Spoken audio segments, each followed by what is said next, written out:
Happy Father's Day to everyone.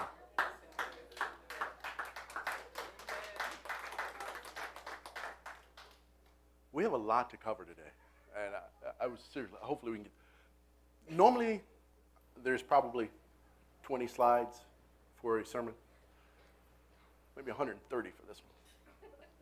But like 60 of them are going to go like that. So, but what I want to talk to us about today, we're going to start talking about is a love story. Isn't that great? A love story that stars you and your Heavenly Father. Did you know that He is absolutely head over heels in love with you? Yes. That's what the Bible's all about. From beginning to end. Anybody know how many books there are in the Bible? There are 66 books. There are 39 in the Old Testament, 27 in the New Testament. Okay, that's easy. Anybody know how many verses there are in the Bible? No. Come on, Bible scholar. Pastor Larry's a Rhema grad, so he probably knows how many words there are in the Bible. No, you don't. How many verses are there? So there are at least 30,000. And so this is coming out of the King James Version, the 1611 King James Version. Okay. So anybody have a guess? Is it going to be 35,000, 39,000? Anybody got a guess? 37,000? Is that the consensus? 37,000 verses? Let's see. 31. Google is not permissible. No, because I counted them. 31,000. Next one. So there's a zero in there. Ooh, getting exciting. 31. The last number. Is it going to say 3? I think depending on the translation, it's 2. So is it 31,502? 31,902? 31,000 what? 102. So we have 31,102. Come back.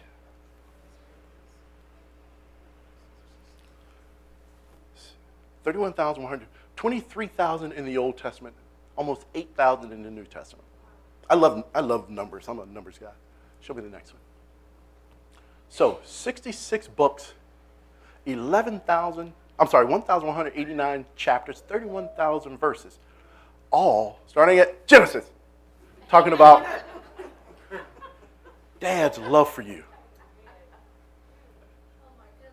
culminating in something that you are absolutely the apple of somebody's eye. Ending up with a revelation. That book is the revelation of Jesus Christ. But the 66 are the revelation that Jesus loves you. Which is our springboard into the next phase of our life as Word of Grace. What do I mean by springboard? In order for us to properly manifest, be restored, for us to properly grow, this has to be the springboard for everything that we do. The fact that He loves us. And I don't mean, I don't mean like, hey baby, I love you. No. The kind of love you will lay down your life for someone. Anybody else in awe of the fact that the God of the universe actually thought enough of you to hang on a cross and die? It wasn't the nails that kept him up there, because with a word, even the nails would have disappeared when the earth disappeared. And he said, they ain't worth it. I'm coming down. It was the fact that He loves you. We so often talk about Him. Should we put the next one up? There's a song that I like. I hear it on the radio a lot. You might know what the first word is. I know you know because you took Hebrew. That first word, Yahweh. Even the gospel is in his name. It reads from right to left. So that first character, Yud, Yud. Am I saying that right? Yud? Or Yud? Yud? Yud? Okay. Yud. Depending on if you're from the south side or not, right? Yud, Hey, Vav, Hey. Every character means something in Hebrew. I won't go into how we get to there, but Yud is hand or open hand. Hey is grace. It's the number 5, so it's grace. Vav is a stake. And the other one is grace. When you read that name, it's the open hand of grace, nailed in grace. Jesus. Right below it is Jesus. It is Yahweh saves. The first one is Yahweh, then Jesus. There's a song on the radio that says Yahweh Yeshua. That's kind of the chorus. Anybody heard that one? I absolutely love that song. And the reason I'm hesitant with it is because I have friends who have taken Hebrew before who say, not even the Jews know how to pronounce it because they refuse to pronounce it. As close as we can get is Yahweh. Why is that so important? Because, as I said, there's 66 books there that talk a love story about him bringing you back to himself. And so often we can read sections of the Bible and lose focus on the fact that it's a love story. So we're going to look at several sections of the Bible today and completely lose focus on that. All right? We're going to start in the book. Actually, we're going to spend all day in the book of Ezekiel. Look at Ezekiel 8, 9, 10, and 11. We're going to read a lot of verses out of Ezekiel. Because you can get one sense of reading, one sense of Dad's plan from reading this. But then I think there's something else he's trying to tell us. All right? Ezekiel 8:1. And it came to pass in the 6th year, in the 6th month, on the 5th day of the month. Thank God it wasn't the 6th day of the month, because that would have been 666. And it came to pass the 6th year, 6th month, 5th day of the month, as I sat in my house with the elders of Judah, sitting before me, that the hand of the Lord God fell upon me there. Verse 2. Then I looked, and there was a likeness like the appearance of fire. From the appearance of his waist downward, fire. And from his waist upward, our Father is a consuming fire. Go back. I'm sorry, I didn't finish reading that. Appearance of brightness, like the color of amber. Then, A3. He stretched out the form of a hand, and it took me by the lock of the hair. You made it. I'm like, come on, God. I mean, he grabbed me by the lock of the hair. Well, he's God, so he can do that. And the Spirit lifted me up between the earth and heaven and brought me in the vision of God to Jerusalem, to the door of the north gate of the inner court, where the seat of the image of jealousy was, which provokes to jealousy. Verse 4. And behold, what was there? The glory of the God of Israel was there, like the vision that I saw in the plain. So he's recounting something else. And he said to me, Son of man. This is the first book that I ever read that I saw this term, Son of Man. And it actually gave me an insight into what Jesus was actually saying whenever he called himself Son of Man. He was literally relating himself to us. Because Yahweh calls all of us before this. Before Jesus came, he calls us all Son of Man. What is that word? Ben Adam. You're all Ben Adam. Or before Jesus, we were all Ben Adam. So he said, Son of man, lift your eyes now toward the north. So I lifted my eyes toward the north, and there, north of the altar gate, was this image of jealousy in the entrance. Furthermore, he said to me, Son of man, do you see what they are doing? The great abominations that the house of Israel commits here to make me go far away from my sanctuary. The great abominations to make me go far. Now turn again. You will see greater abominations. So he brought me to the door of the court, and when I looked, there was a hole in the wall. Then he said to me, Son of man, dig into the wall. And when I dug into the wall, there was a door. And he said to me, Go in and see the wicked abominations which they are doing there. So I went in and saw, and there was every sort of creeping thing, abominable beasts, and all the idols of the house of Israel, portrayed all around the walls. And there stood before them, 70 men of the elders of the house of Israel. And in their midst stood Yahazaniah, the son of Shebna. Each man had a censer in his hand, and a thick cloud of incense went up. Then said he unto me, Son of man, hast thou seen what the ancients of the house of Israel do in the earth? Every man in the chambers of the image, of his imagery. For they say, The Lord seeth us not. The Lord hath forsaken the earth. He said also to me, Turn thee yet again, and thou shalt see greater abominations than that they do. Verse 14. So he brought me to the door of the north gate of the Lord's house, and to my dismay, the women were sitting there weeping for Tammuz. He's painting a picture here. If you go back, weeping for Tammuz. This is almost like one of the Greek or Roman gods of fertility. He's painting a picture of how bad things are. He's the God who can't even look at sin, but he's in their midst. Verse 15. Then he said to me, Have you seen this, O son of man? Turn again, you will see greater abominations than these. Does it get any greater than that? So he brought me into the inner court of the Lord's house. And there at the door of the temple, the Lord, between the porch and the altar, were about 25 men with their backs toward the temple of the Lord and their faces toward the east, and they were worshiping the sun toward the east. And he said to me, Have you seen this, O son of man? Is it a trivial thing to the house of Judah to commit the abominations which they commit here? For they have filled the land with violence. Then they have returned to provoke me to anger. Indeed, they put the branch to their noses. As I read about this, this is almost like saying, nobody in here's done this. It's almost saying, they're right there putting the joint in their mouth. They're sucking up the lines right in front of me. Nobody here's done that. I'm just saying.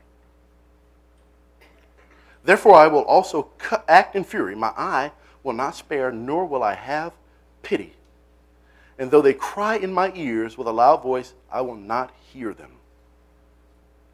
Next chapter. We're not going to read all of 8, 9, 10, and 11, but just some select verses.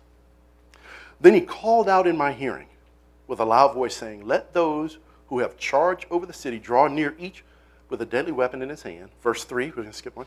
Now the glory of God of Israel had gone up from the cherub. Where's the cherub? That's on the ark. That's where he met with his people, in the ark, from between the cherub.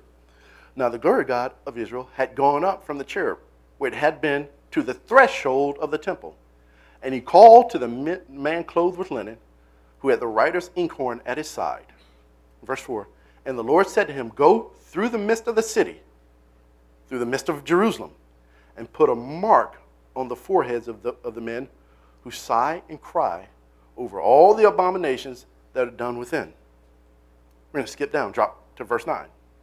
Then he said to me, speaking to Ezekiel again, The iniquity of the house of Israel and of Judah is exceedingly great, and the land is full of bloodshed, and the city full of perversity. And they say, The Lord has forsaken the land, and the Lord does not see. Sounds familiar.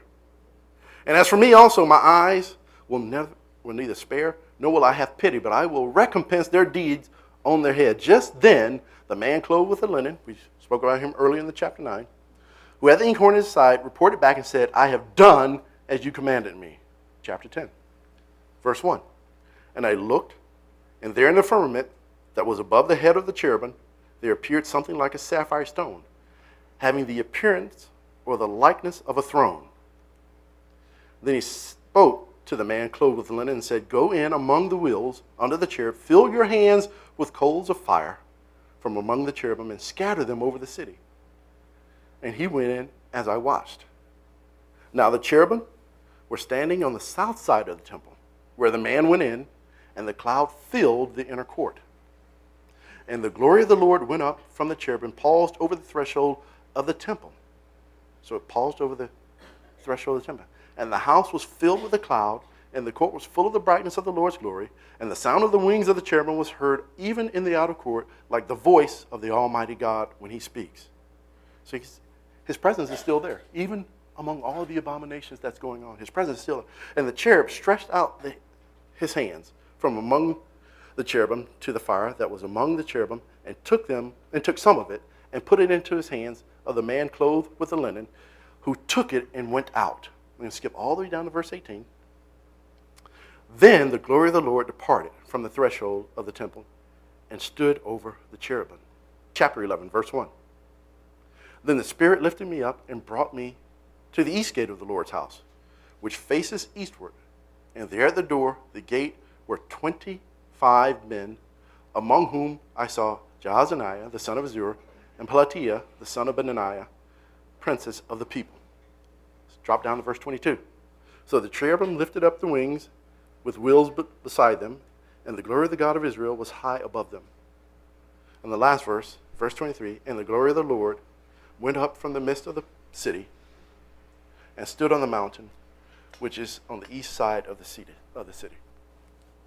So the Lord spent, that's next slide, just 3 chapters. It's actually 4 chapters, 8, 9, 10, 11.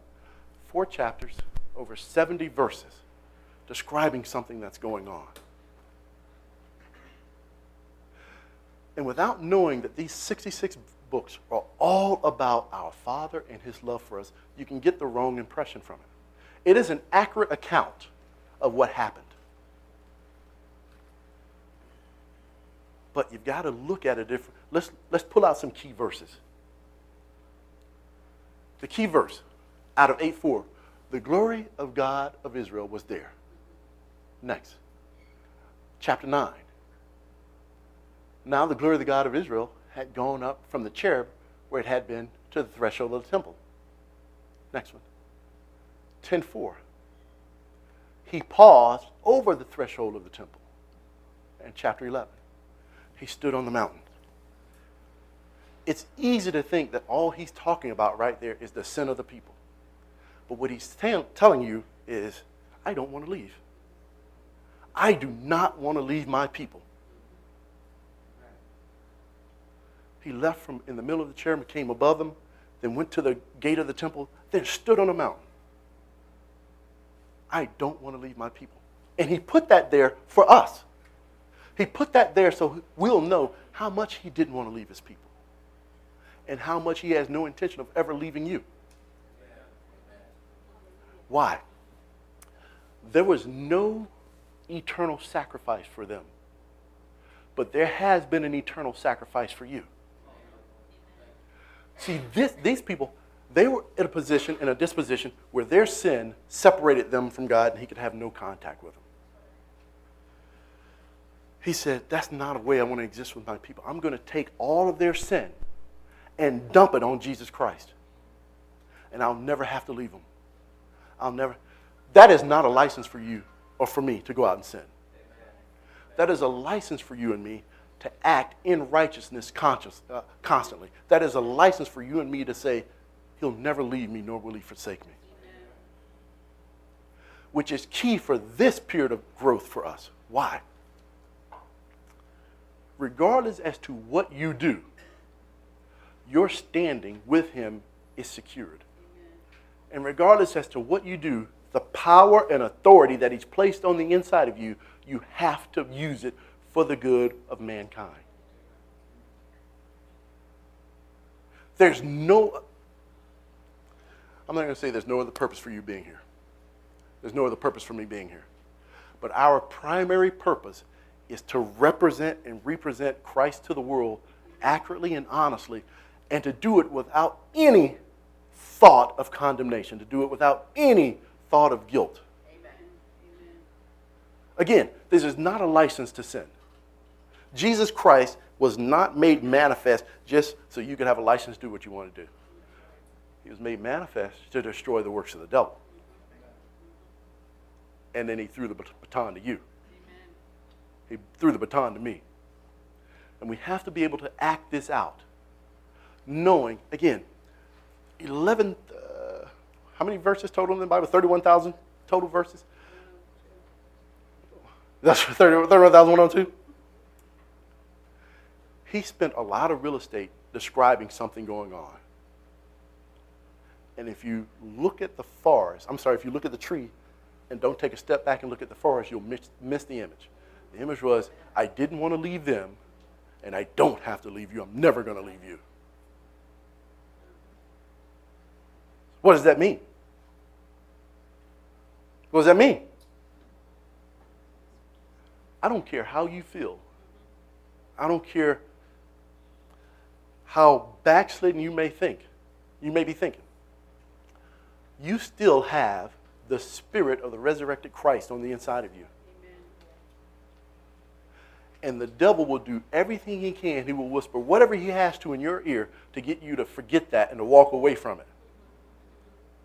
Why? Because you were sent here to destroy the works of the devil. To me, one of my favorite things to say to people, sometimes I'll say, hey, Jesus said he's sorry he can't be here in the flesh, so he sent me. He's on the inside of me.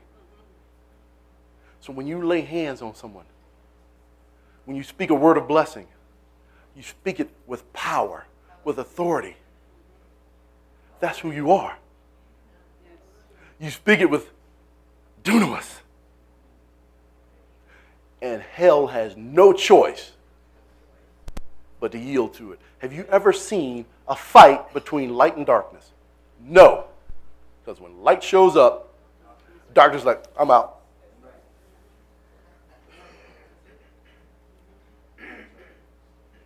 I had the opportunity, I want to say 4 years ago, in Bible study one night, and I think Sister Rose took the phone call. A young lady called in who said she thought she had committed the unpardonable sin. Was that you who took that? You remember taking a phone call like that one Sunday night? You did? Okay. And so Pastor Bill was like, okay, who wants to pray for this lady? And I said, okay, I'll pray for her. She actually became one of my spiritual daughters. I mean, at the time, she was 23 years old, thought she had committed the unpardonable sin. And she was spiritually in a bad place, tormented by a demon, which, in my mind, if you name something, you own it. So we gave her demon the name Scooter. So we could say, hey, Scooter, it's time for you to go. Yes. Hey, Scooter, get on before you get spit on. You know what I mean? And she came to our Bible study. Now, they've since moved a little further away, but I actually saw her yesterday. And you would not believe the change.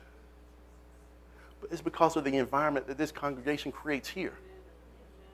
You would not believe the change. And then, God bless her soul. She's so cute. She goes, James, I want you to see what I'm writing. I'm writing a book. She showed me her book. She is handwriting a concordance. It's completely tabbed. Like one tab says righteousness, and she's got all the handwritten scriptures. And she, as she goes through the Bible, she's creating her own concordance. And that's because of the environment that you create here that makes that possible. Which kind of brings me to our point for today. Jesus said, I'll never leave you. I will never forsake you. Now you go and act like I act. You go and speak like I speak. Which is the reason for our fast this week. Can you show the next slide, please? The reason for our fast is that we're not pressing into something. We're not pressing into the kingdom. Dad said, I translated you out of the kingdom of darkness into my kingdom. So you don't have to press in. You have to become aware of it.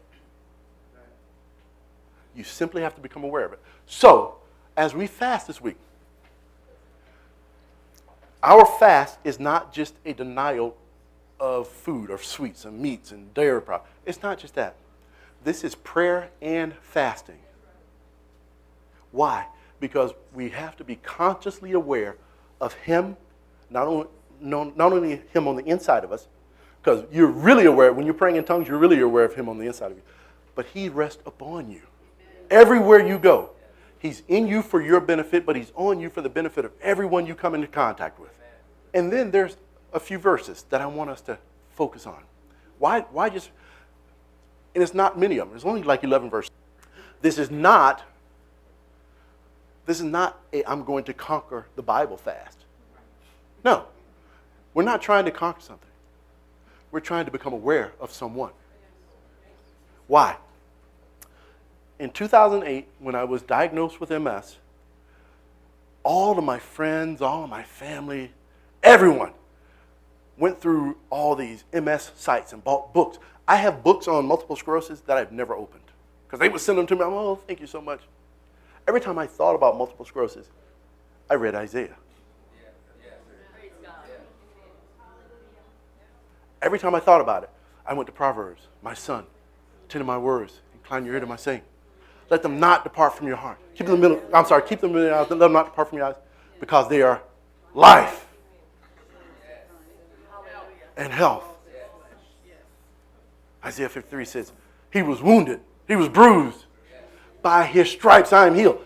That's what. So, as you go through your day, you grab a verse and then start to speak from within you. I'm praying with him. As he speaks, I speak the words. But receive it. You have no idea the power that's on the inside of you.